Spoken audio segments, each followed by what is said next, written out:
You're listening to the Global News Podcast from the BBC World Service. Hello, I'm Oliver Conway. We're recording this at 15 hours GMT on Wednesday, the 27th of May.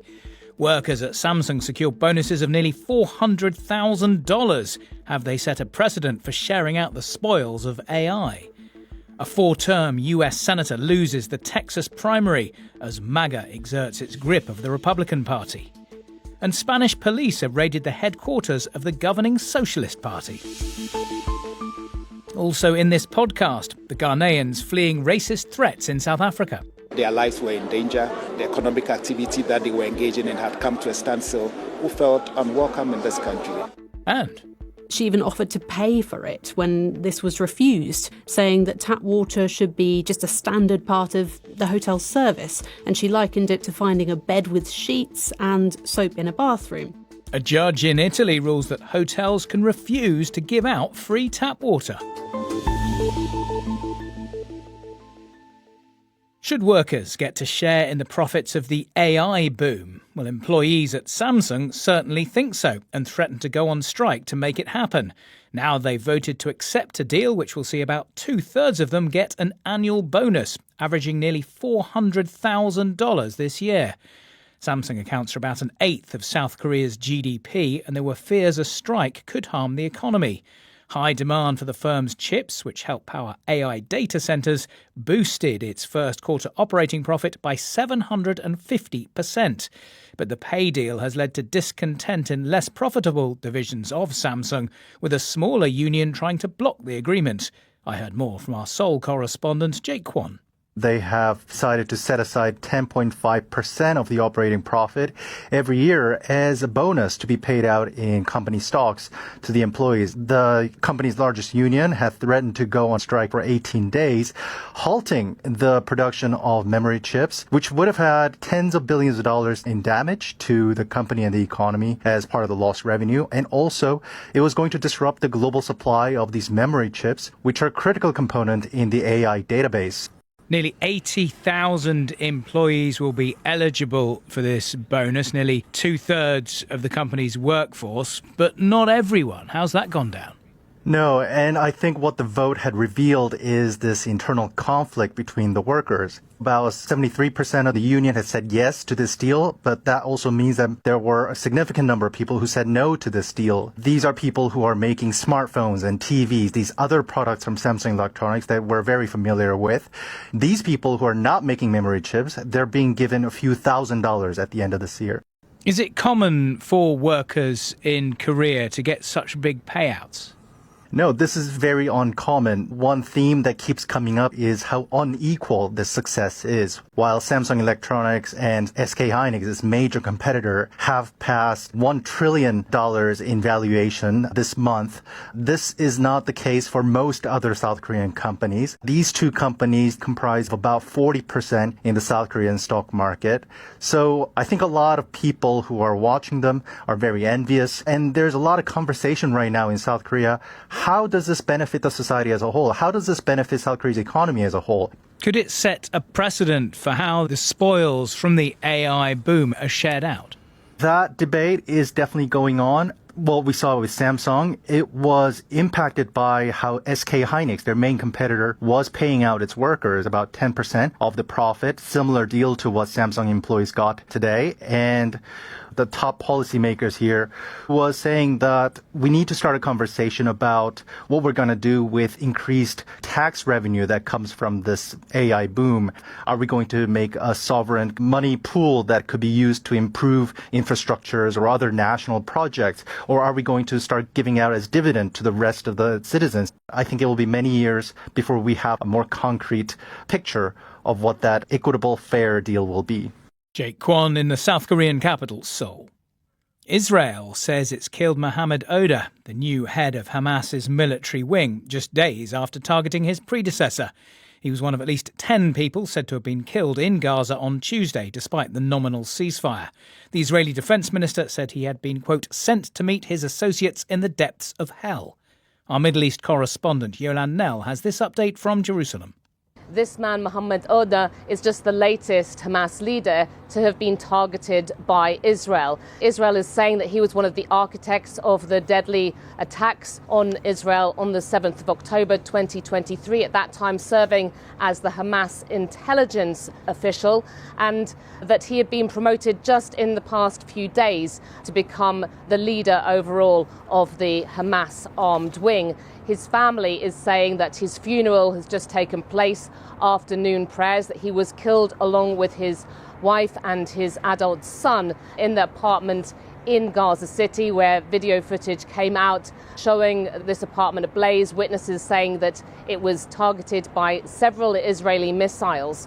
All of this really coming at a time when things seem so stuck in the indirect talks that have been going on between Israel and Hamas on advancing to the next stages of President Trump's 20-point plan for Gaza.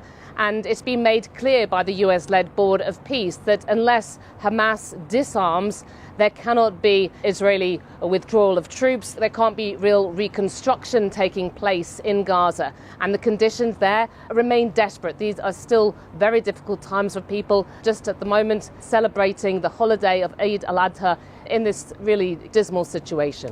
Yola Nell in Jerusalem. MAGA Republicans have once again shown their dominance of the party after the scandal-plagued but MAGA-aligned Ken Paxton beat the long-term Senator John Cornyn in the Texas Senate primary, despite being heavily outspent. Mr. Paxton, who was endorsed by President Trump just a few days ago, will now face off against Democrat James Tallarico for the Senate seat in the midterm elections in November. Our North America correspondent David Willis has the details. It's a stunning defeat for a man who has served in Congress for close to a quarter of a century. John Cornyn had the backing of the Republican Party establishment, which spent close to $100 million seeking to ensure his re-election. It was not to be, however, after Donald Trump lobbed a missile into the middle of all of that by endorsing the Attorney General, Texas Attorney General Ken Paxton, a man with a controversial record who has been the subject of charges including corruption, bribery, and finance regulatory activities. Now, what this does do, I think, is it underlines Donald Trump's ironclad grip over the Republican Party base. So this is not the first time that he has upended the apple cart in a Republican primary in recent weeks. We've seen similar things happen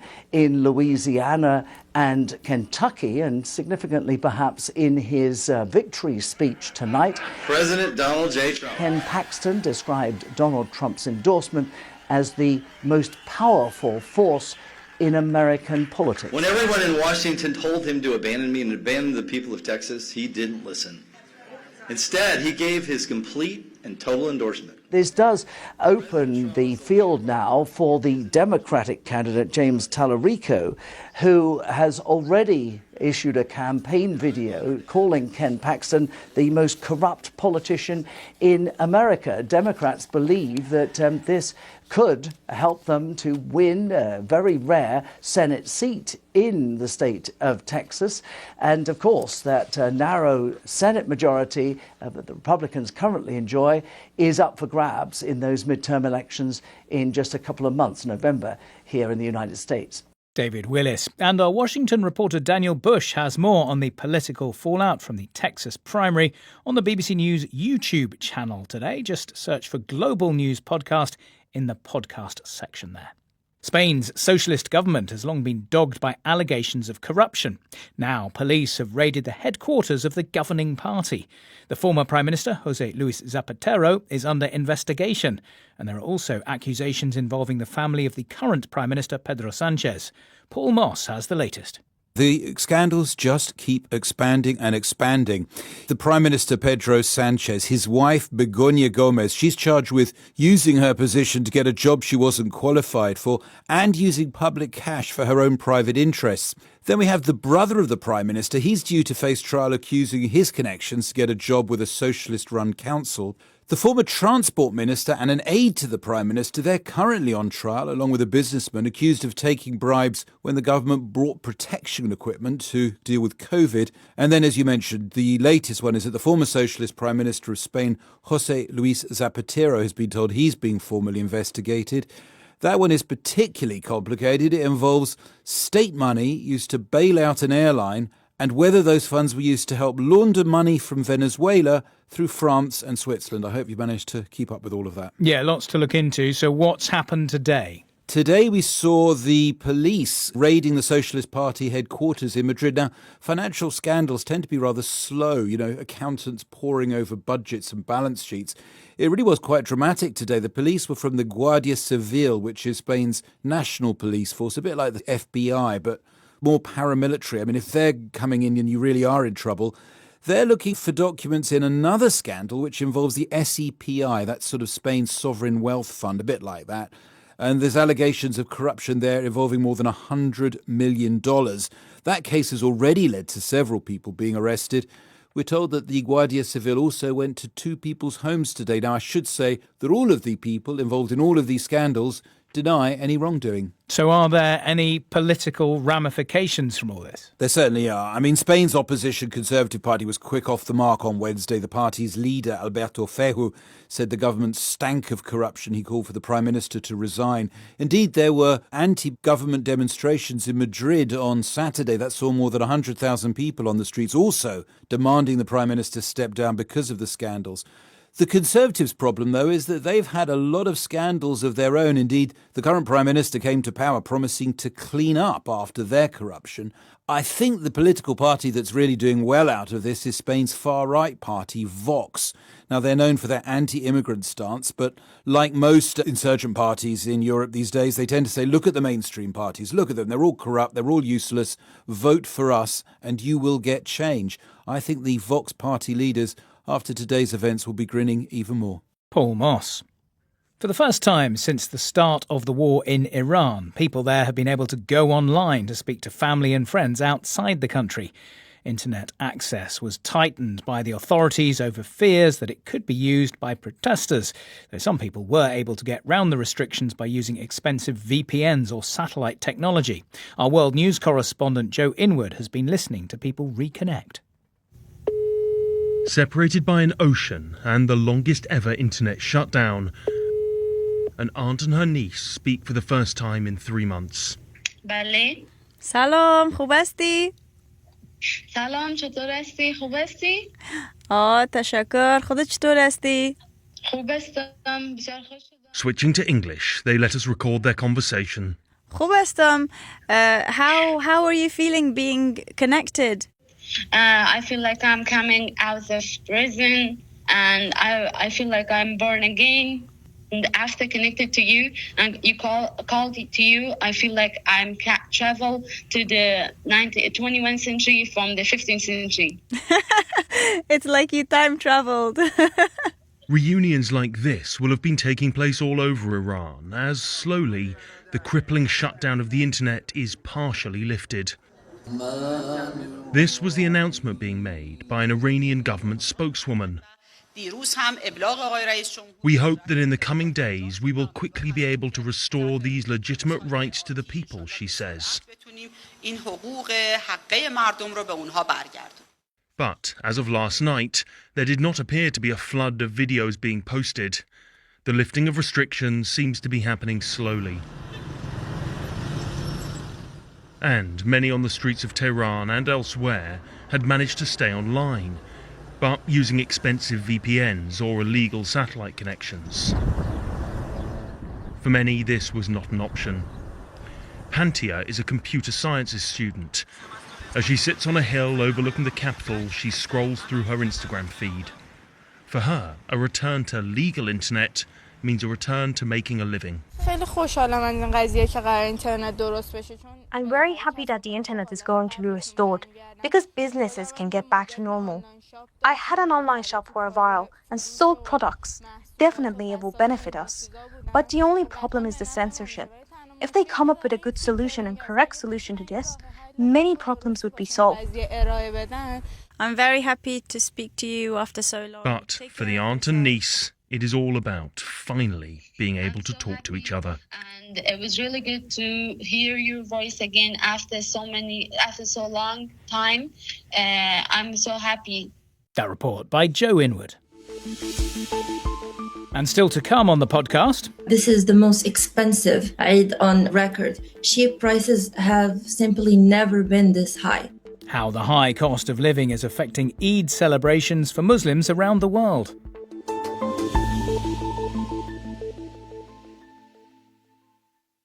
Much of Bolivia has been brought to a halt this week as a result of roadblocks by trade unions and supporters of the former left-wing president Evo Morales. Police used tear gas to disperse protesters in the administrative capital, La Paz. They've been calling on the government to resign and for an end to austerity. He has discriminated against us. This hunger-inducing government has treated us like vandals because it wants to take our natural resources, but we are not going to let him extract them. We're not asking for dialogue. There's no room for dialogue anymore. Even if they beg, the people don't want that anymore. Bolivia's Congress has now approved legislation which would give the authorities more power to disperse such protests. I heard more from our Online Americas editor Vanessa Buschluter.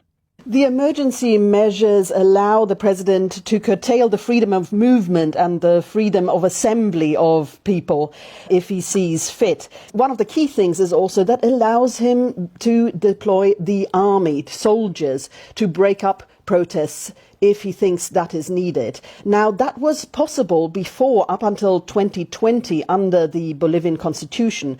But then a new law was brought in tying the hands of the president, some lawmakers would say, by curtailing those powers, and that law has now been repealed. Why is the government facing so much criticism? Rodrigo Paz, the president who's been in power for 6 months, is really between a rock and a hard place because he was elected as a centre-right leader and there were candidates to his right and also candidates to his left. And both of those camps are attacking him. The right thinks he's not doing enough to implement austerity measures and that he should crack down harder on these protests. And the left says that he's not negotiating enough with them, that he's not involving sectors of society such as the miners, the indigenous community and farmers enough in his decision making. And how bad is the disruption in Bolivia? It's massive because a lot of these protests have been taking place in La Paz, which is a key city, and their shortages of medicine, of fuel, of food and water have been really severe, to the point that the government has asked foreign nations to help with humanitarian aid. And also the First Lady, for example, asked for people in other regions of Bolivia to send bottled water to La Paz to help the people affected there. Vanessa Buschluter. Over the past 2 decades, South Africa has experienced waves of violent xenophobic attacks. Last week in Durban, several hundred people from countries like Rwanda, Somalia and Congo sought protection, saying locals were going door to door telling them to leave. Now, Ghana is repatriating around 800 of its citizens. The BBC saw dozens checking in for flights to Accra at Johannesburg's International Airport. Also there was the Ghanaian High Commissioner, Benjamin Kwashi. Who felt that their lives were in danger, who felt like the economic activity that they were engaging in had come to a standstill, who felt unwelcome in this country. And it is the responsibility of every government to ensure that its citizens are taken care of both home and abroad. Our correspondent in Johannesburg is Mayeni Jones. It's quite a confusing story, really. The Ghanaians say that their citizens have been targeted in these latest protests. They've been asked to leave. They don't feel safe here. The Ghanaian citizens were reluctant to talk to the media. Some said that they had been told by the High Commissioner not to speak to journalists. So we couldn't get much clarity on why they were leaving. The South African authorities have said that they're trying to crack down on this issue of illegal migration, but there are growing calls from South African citizens who blame migrants for a lot of the pressure that they're feeling on public services. So at the moment, yes, it's a murky situation and quite unclear what's really going on. Might other countries follow Ghana's lead? Yes, Nigeria has said it wants to repatriate its citizens. South Africa, as you mentioned in your introduction, has had these flare-ups of xenophobic violence in the past. And so lots of African countries are concerned that this current wave of anti-immigration protests could end up escalating to the type of violence we've seen in the past. And do people continue to go to South Africa even though they face such hostility? It's Africa's most industrialized nation and one of its biggest economies. So it's certainly been a draw for migrants, particularly from Southern Africa. And that's what's infuriating a lot of South Africans. They say that at a time when unemployment is high, they've got one of the highest rates of youth unemployment anywhere in the world at around 40%. They say it's time to prioritize South Africans, particularly young South Africans, for jobs and to make sure that illegal migrants aren't coming here and undercutting them, taking jobs, accepting lower wages. And it's also worth mentioning that this is a local election year. So lots of politicians are capitalizing on this feeling to try and push an anti-immigrant agenda and try and suggest to their electorate that they are the right party to vote for. Mayeni Jones in Johannesburg. Muslims around the world are celebrating Eid al-Adha this week. The holiday honours the tradition of the Prophet Abraham, who was ordered by God to sacrifice a ram. Families typically purchase a sheep or goat, sharing the meat with loved ones and giving some to the poor. But this year, the high global cost of living and soaring sheep prices mean many can't afford to take part. Mark Lobel heard from Jihan Rahou from the Moroccan news website Barlaman Today. Estimates suggest that this is the most expensive Eid on record. Sheep prices have simply never been this high. For example, in Sudan, a country that historically has been able to provide enough local supply to cover demand during Eid, energy prices has soared for over 100%. And the average cost of sheep is more than what the average public employee gets paid. A monthly wage just to pay for one of these sheep, which is so important to people at this time. I mean, how vital is Eid to local economies across the Muslim world? I would dare say it's one of the biggest spending holidays across Muslim countries. Data shows that Muslims buy over 50 million heads of sheep during this holiday. And it's not just livestock. For example, this holiday has a ripple effects across the broader economy as spending increases on stuff like travel, shopping, and of course, indirectly through industries like the leather industry. And in some countries, for example, in Somalia, livestock is literally the backbone of the economy as it accounts roughly for 40% of the local GDP. What we're seeing is that many families are either opting out or the worst alternative, which is that families are resorting to, in extreme cases, bank loans to be able to celebrate this holiday, as it's not only about religion anymore, it also has a very important cultural dimension, as choosing to celebrate Eid or not can be also a reflection of social status. Jihan Rahou talking to Mark Lobel. Finally, should you have a right to tap water when eating a meal in a restaurant or hotel? Italy's highest court of appeal says no, rejecting a claim for compensation from a tourist unhappy that the hotel where she was staying would only give her bottled water. Chantal Hartle takes up the story. It's a case that goes back a very long time, actually, several years. 2019 was when the woman spent a week at this 5-star hotel in a ski resort in the Dolomites area, which ironically has some of the purest water around. Now, this woman, she was on a half-board deal with dinner included, except for her drinks. And Italian media are saying that she repeatedly asked for tap water with the meal. So much so that she even offered to pay for it when this was refused. Now, each night when she went down for dinner, she found that she had an $8 bottle of water on the table, despite her requests. So she took legal action, saying that tap water should be just a standard part of the hotel's service, and she likened it to finding a bed with sheets and soap in a bathroom.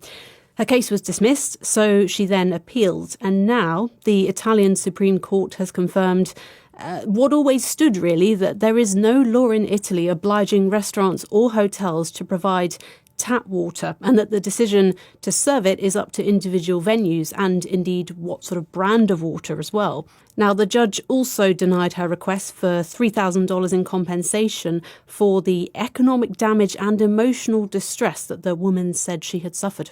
But laws on this do vary even within Europe. They do. So you'd understand why it could be confusing for travellers. Just to give you a few examples, in France, restaurants must provide water with every meal for no extra cost. But in Spain, their neighbours, in 2022, they introduced a law, interestingly, where restaurants are required to provide free tap water, and that was specifically to reduce waste from plastic water bottles. In the UK, any premise that's licensed to sell alcohol is legally obliged to provide water to customers. But things get a little bit different in places like Germany and Austria, where there is no similar requirement. Businesses can even charge a fee for providing a glass. Now, the European Parliament is looking at this. They actually approved new rules to improve access to clean tap water to reduce plastic waste. Those are due to come into effect in 2027. But it seems very unlikely that any change would happen soon, given just how much of a tall order this would be to implement across the whole of the EU. And that was Chantal Hartle. That's all from us for now, but the Global News podcast will be back very soon. This edition was mixed by Chris Kuzaris and produced by Nikki Varico. Our editors, Karen Martin. I'm Oliver Conway. Until next time, goodbye.